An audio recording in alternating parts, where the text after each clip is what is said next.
చేసినటువంటి మాజీ మంత్రి శ్రీ కామినేని శ్రీనివాస్ గారు గెలవబోతా ఉన్నారు.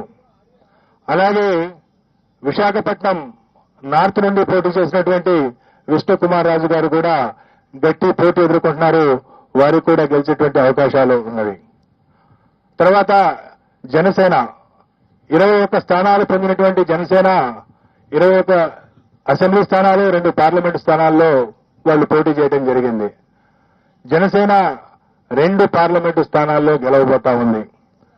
అలాగే అసెంబ్లీ స్థానాల్లో పిఠాపురం నుండి పోటీ చేసినటువంటి జనసేన పార్టీ వ్యవస్థాపక అధ్యక్షులు శ్రీ పవన్ కళ్యాణ్ గారు భారీ మెజార్టీతో గెలవబోతా ఉన్నారు.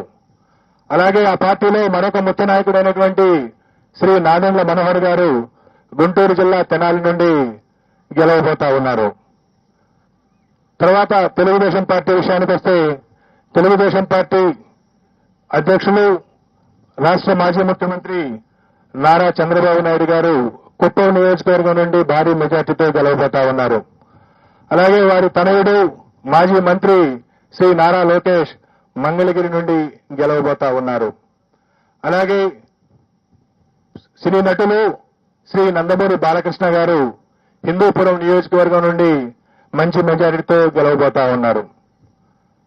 ఈ విధంగా ప్రతిపక్ష పార్టీలకు సంబంధించి ముఖ్య నాయకుల విషయాన్ని చూసుకున్న తర్వాత ఆంధ్రప్రదేశ్ అధికారంలో ఉన్నటువంటి వైఎస్ఆర్ కాంగ్రెస్ పార్టీ యొక్క మంత్రివర్గంలో అనేక మంది మంత్రివర్గ సభ్యులు తీవ్రమైనటువంటి పోటీ ఎదుర్కొంటున్నారు. కొద్దిమంది ఓటమి చవిచూడబోతా ఉన్నారు. ఇందులో ముఖ్యంగా మనం ఆంధ్రప్రదేశ్ ముఖ్యమంత్రి శ్రీ వైఎస్ జగన్మోహన్ రెడ్డి గారు పులివెందుల అసెంబ్లీ నియోజకవర్గం నుండి భారీ మెజార్టీతో గెలవబోతా ఉన్నారు. అలాగే